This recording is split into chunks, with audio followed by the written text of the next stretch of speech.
Magandang umaga po mga kanayon. Ito pong muli si Doc Conrad dito sa KTV at iba pa. Ngayong umaga ay pag-uusapan po natin ang tungkol sa feeds and feeding, wastong pakain at pagpapakain sa ating mga alagaing kambing.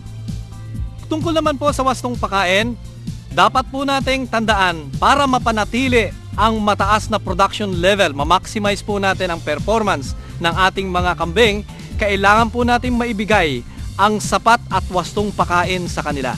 Tandaan po natin ng isang kambing ay nakakapagkonsumo ng 6%, 6% sa kanyang kabuuang timbang o live weight sa isang araw. May dalawa pong pakain sa ating mga alagaing kambing.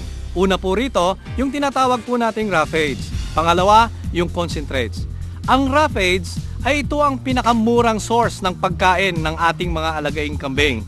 Ito po ay mataas sa fiber content pero mababa naman po ang kanyang protein at energy level. Halimbawa po ng mga rapages, nandiyan po ang damo, grasses. Katulad po ng napier grass, star grass, paragrass, at mga iba't iba pang mga damo sa pastulan po natin.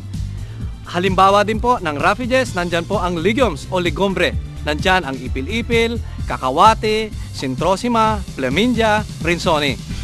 Ang isa pa yung concentrates. Ang concentrates po ay mataas po sa protein at saka energy level, kaya lang mababa po ito sa fiber content. Katulad po ng rice bran o tiki-tiki, nandiyan po ang corn bran o tahop at copra meal at mga iba pang concentrates. Tungkol naman po sa pagpapakain o feeding, kung ang kambing ay nakakapagkonsumo ng 6% of its body weight, 70% po dyan kailangan po ay raw feeds. Pero sa mga ibang goat raisers, ad libitum po yan, walang sukat po ang rapages, ang damo. Sky is the limit, sabi nga po nila. Yung remaining 30% naman, yun po ang concentrate na pinapakain po natin. Kalimitan, ang nakukonsume na concentrate ng isang mature na goat ay humigit kumulang sa 300 hanggang 500 grams per day. Maganda rin po ang concentrate supplementation. Magbigay po tayo ng concentrate supplementation. Nakakatulong po ito lalong-lalo na during the time of breeding, gestation, lactation, at growing period.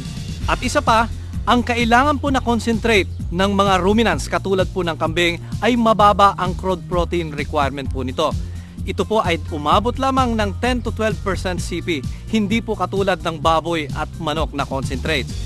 Kaya naman tayo po ay nakakatipid sa ating gastusin kung pinag-uusapan po natin ang concentrate requirements. Bukod sa raw feeds and concentrate, kailangan din po tayong magbigay ng vitamin mineral supplementation.